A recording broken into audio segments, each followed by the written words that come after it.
Does this make anyone else miss trigonometry? Just me? Kind of looks like an egg.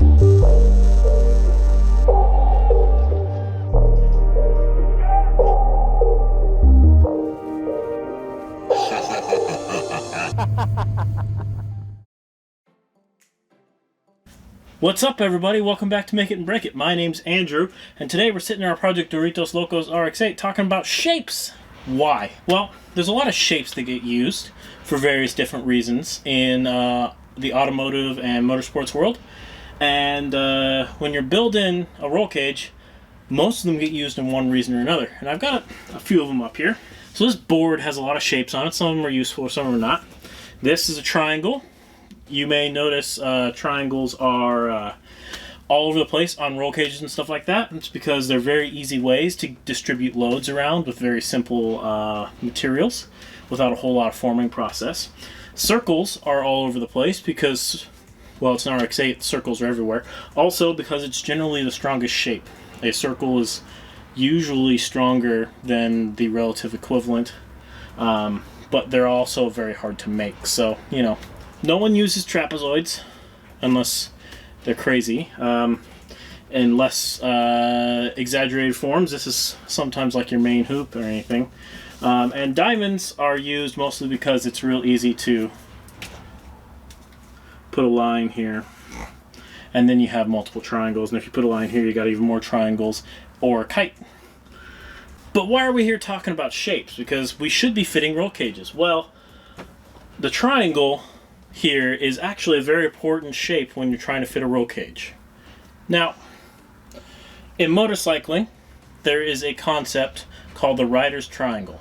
And what it is it's a way to describe the riding position and sort of the comfort or lack of comfort thereof in a motorcycle. And the idea is if you locate the 3 points of contact between your body and the motorcycle,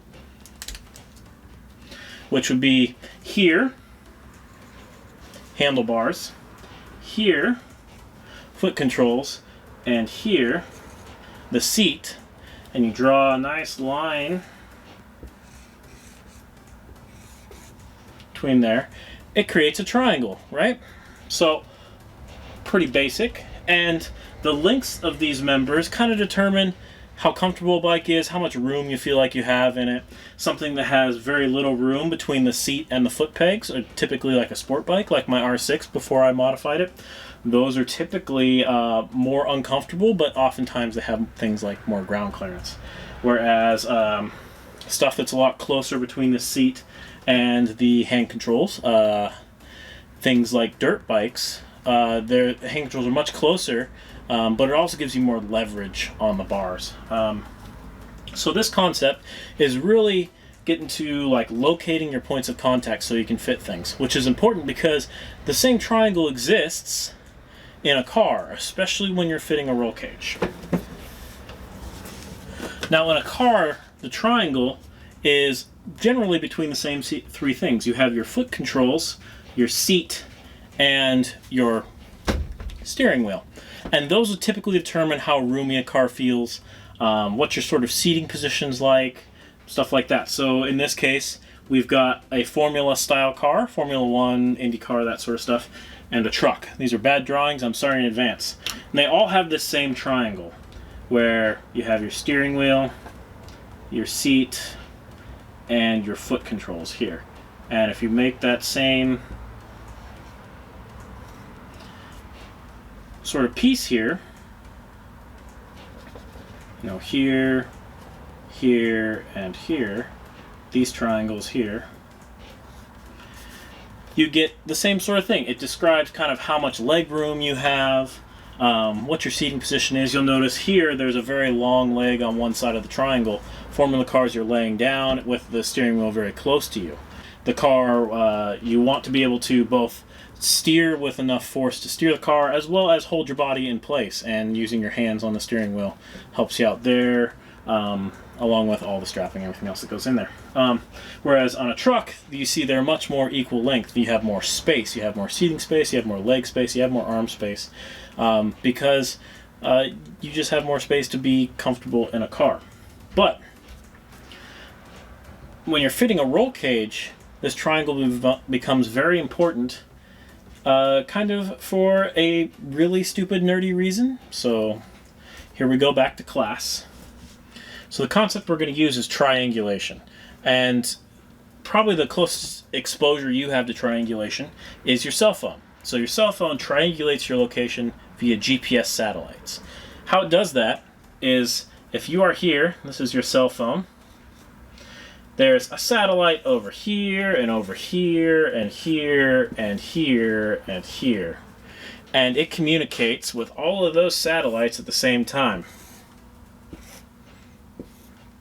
What happens is it measures, typically, the distance or the time it takes to communicate with each one of these satellites. And because all of these satellites know where the location is, that gives this phone its location. Based on time, it's basically drawing a straight line to where it is, and there's math involved and stuff like that. A very simple version of it, which is where the term comes from. If you have 2 points that you know the location of, and you know that the other point is a certain distance from this one and a certain distance from this one, you know where this third point is. That's why it's called triangulation, because it creates a triangle. In a car, what does that mean?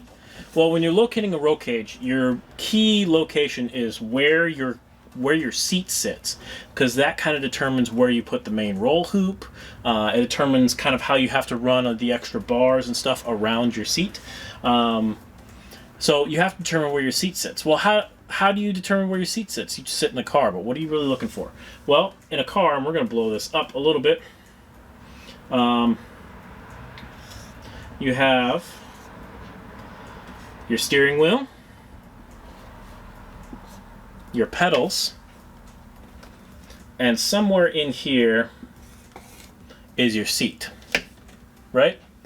Well, your arms are only so long. So if you want to put your seat somewhere where you can't reach the steering wheel appropriately, well, that's not going to work. So you're going to have to sit in here somehow with your legs, your arms, and your head. So what you're trying to do here is locate your seat based on the comfort distance here from your foot pedals, where you can reach controls comfortably, and your steering wheel, where you can reach the steering wheel and control your body comfortably. That's how you locate the seat. This is something you do every day when you sit in a car and you're like, oh no, the pedals are a little too far, let's scoot the seat up a little bit. But in race cars, you don't really have the option, typically, of moving the seat that easily. A lot of race cars aren't allowed to have sliders, and if you're building a stage rally cage like we are, you can't have sliders on the bottom of your seat. So we can't just adjust our seat location a little bit and get it close. We have to get it really close before we build the cage, because once we build the cage, it's going to be real hard to put it back in and adjust anything later. So we are going to start figuring out where these locations are. So this bottom foot location is kind of fixed. I'm not really messing with the foot controls in there right now. So this location is where it needs to be. This is done. We're good. Star. However, this is not necessarily where we want to have it. So today, we're going to be fixing our steering wheel location. So here we are, working on the top part of our triangle, our steering wheel. You might be saying, you have a steering wheel. Well, yeah, kind of. There's a giant gaping hole in here because most race series don't like you running airbags.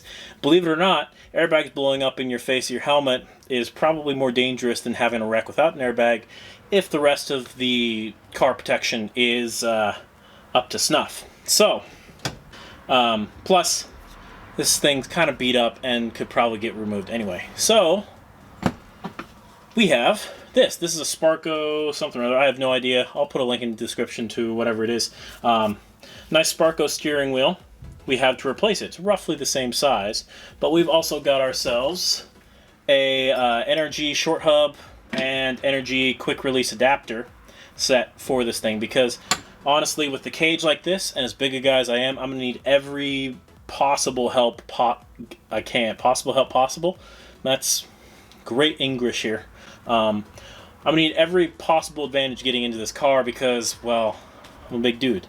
So a quick release steering wheel sounds like the ticket. So if you're gonna go do this yourself, update your steering wheel or whatever, whether you're putting in a cage or not, first thing you need to do is pull the airbag. And before you pull the airbag, do remember to disconnect the battery. While the airbag probably won't go off if you forget to disconnect the battery or are too lazy to disconnect the battery. It's generally best practice, and you just have to wait a few minutes and discharge all the leftover energy in the system, and you'll have a much better experience with it, and not blowing up in your face. On the RX-8 and most cars, there's usually an access panel to 2 bolts that hold the airbag in. On the RX-8, that's right behind here. There's these 2 panels that come in here, and behind it are 2 10mm headed bolts. So get your 10mm socket out, pull those out, pull them. Connect to the back side of the airbag will be these 2 connectors. These are your airbag connectors. Just pop the backs of the clips up and out, and they should slide right out. Go ahead and set it aside. If you're installing a new wheel like this, you won't need that airbag again. If you're just pulling it out like you're replacing your clock spring or something like that, set it aside and get ready to put it back in at a later point. That brings us to this point where we have to get the steering wheel off. So the Mazda RX-8 steering wheel is held on by one single 21mm nut, which is right down in here. The easiest way to get it off, go ahead and grab yourself a bigger impact wrench. The small one probably won't get it off. This nut shouldn't be super tight, so you could probably get it off just with a regular wrench and holding the steering wheel in place. But impacts are much easier. One thing to keep in mind before you loosen this nut, make sure your steering wheel is pretty straight, because you want everything to go back on with the steering wheel indicator. A lot of racing steering wheels have this indicator. You want that to be facing up, because, if you're doing rally, for instance, rally racing, the amount this turns from center is kind of how they judge corners. Don't ask me why they did it that way, but that's how they judge corners. So when you hear 6 right over crest 200, 6 is, a very short amount of turn from center. So if you want to be able to understand that, also it looks weird if it's just hanging randomly off to the side. So let's pop this off and then get to the next step.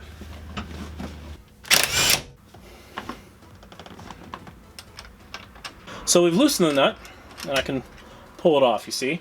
But you actually do want to leave it on a few threads, because this next part is kind of the most annoying, and it's getting the steering wheel off. I think if you look at the service manual, Mazda says use a steering wheel puller. I've never used a steering wheel puller to pull a steering wheel, but you can if you want to. But you should just be able to give it some good hits. Oh no, I gotta disable the steering wheel lock. Ugh.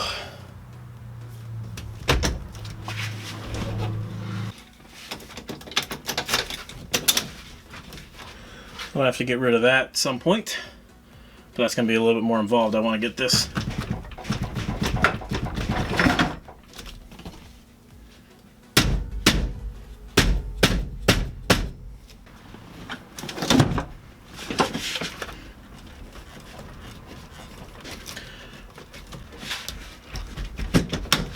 Whew. Well, that's rough. And the reason we leave this nut on is just so when we're pulling, if it comes off loosely or quickly, that we don't accidentally hit ourselves in the face. So once that's done, there's a little white wire in here. Want to make sure that's disconnected so that your steering wheel will come loose without pulling out the clock spring. If you've got a fancy hub that adapts some of these connectors to get rid of your airbag lights or whatever, then you'll want to leave the clock spring in. and then just disconnect everything else. We're not going to worry about that, so we're going to pull the clock spring right after this. However, before you go pull this, make sure everything is still aligned straight forward, so that when you put everything back together, it'll be straight where you want it to, so that, you know, your steering wheel's straight. Ta-da!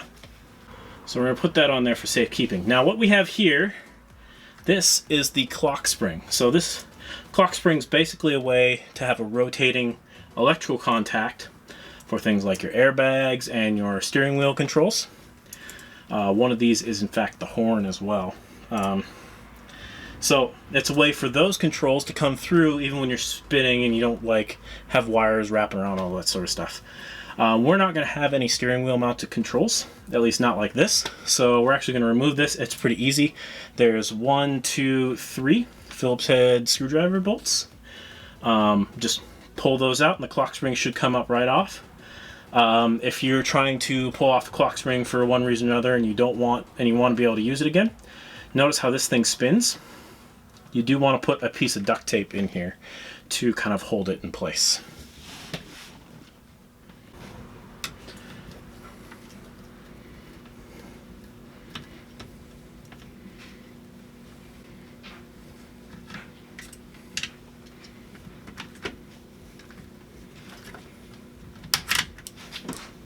Oh, and don't be like me and forget the connectors on the back here.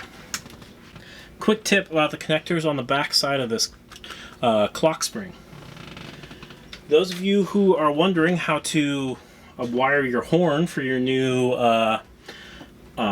steering wheel, if you don't have a jumper for the clock spring connections on the front here that comes with your steering wheel hub, you're going to have to go in here into this white one. There is a green and yellow wire on the very outside, green and tan wire. That wire is the power wire. That's the horn wire, and so what you're gonna have to do is tee off of that wire and run it to your button and then ground it somewhere on your chassis. And when you do that, your horn will sound. This white connector down here from the back side of your clock spring, that's all of your radio controls and your horn controls and that sort of stuff. This yellow one, like every other yellow connector in a car, is your safety stuff. So these are your airbag stuff. If you are not going to run airbag resistors underneath your steering wheel like a lot of kits come with, these are the wires you're going to have to come with and split together to make sure that your airbag light doesn't come on if you care about that. So these might come in handy later. We're not going to deal with them now on a steering wheel install. So the first part of a steering wheel install is the hub. So we have, this is the NRG short hub 160 or whatever. I think it's for Miatas and RX-8s. And this thing kind of fits right over top here. And what you want to look for on this hub, there is a white dot. So that's going to be your vertical up dot, and that'll keep everything kind of lined up. So we're going to try and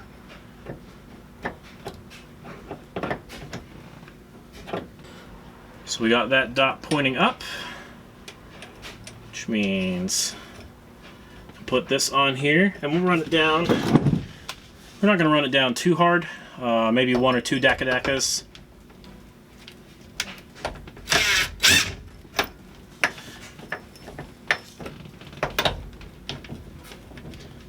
So we don't want to spin this thing too much,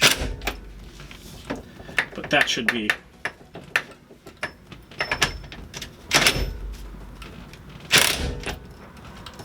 There we go.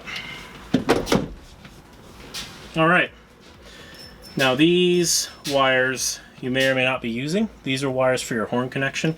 We're going to connect our horn in a different way, so we're just going to leave these in here. We're not going to disassemble them because that's just asking to lose pieces if we change our minds later.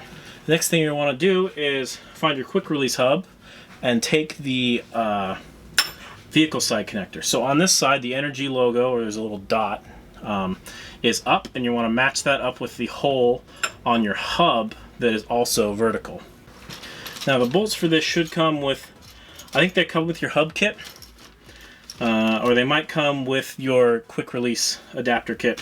In this case, NRG sends a kit with bolts for this, as well as these grounding plates in case your horn needs them in order to ground out properly. Since we're not going to be using a steering wheel mounted horn, then I'm not too worried about using these plates.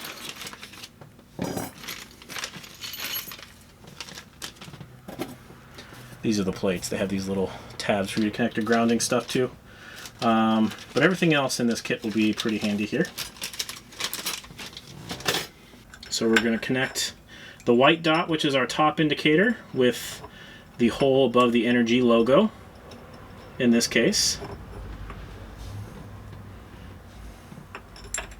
And then kind of slowly work our way around here, just so everything stays relatively centered. And then it comes with a nice little Allen key for putting everything in. You want to get these in semi-tight. These don't have to be Loctited or anything. Typically, because you're putting a load on them, they'll tend to bind up on their own anyway, in a way that you don't really need Loctite.